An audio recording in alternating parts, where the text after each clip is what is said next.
Now let us discuss perfect tenses.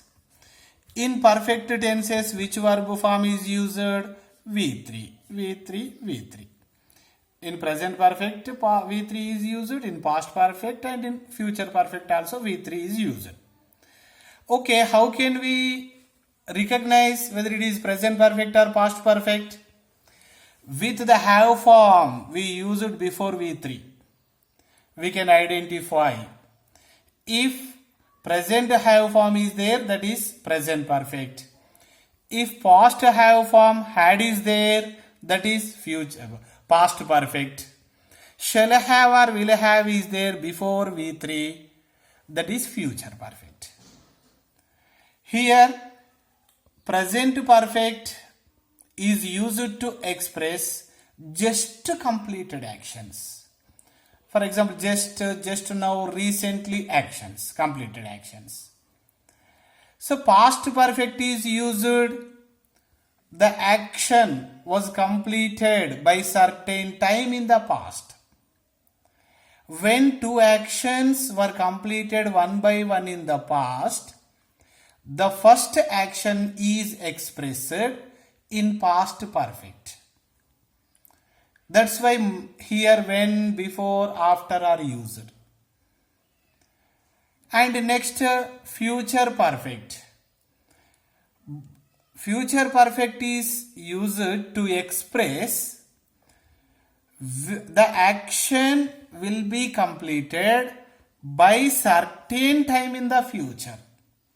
By certain time in the future. To express it, we use will have plus V3 or shall have plus V3. Next, let us discuss perfect continuous.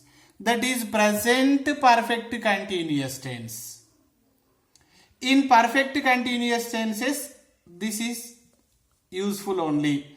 Past and future perfect tenses are not useful in our daily life. So let us discuss about this one. She has been writing. In present perfect continuous tense, which verb form comes? V4 comes. Before V4, have been or has been comes. So let's see one example. She has been writing since morning for 2 hours.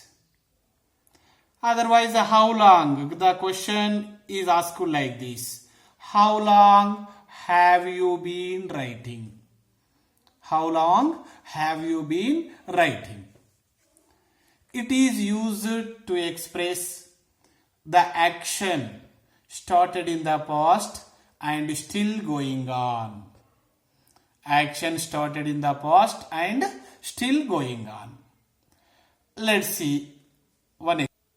She eat. Just now. Just now means just completed action. So it is present perfect. So in present perfect, which verb form we use? V3 comes. Before V3, present perfect, have or has comes. She, so has eaten. She has eaten just now. Next one here. She dash eat before I asked. Before I asked. Before I asked means, it is past perfect. It is past perfect. In past perfect, V3 comes. Past perfect. So past have form. Had eaten. Sometimes we use had already eaten. So she had eaten before I asked. Next, by tonight. If only tonight is here, simple future. But by tonight, future perfect. Okay, future perfect. In future perfect, which verb form comes here? Future, so she will have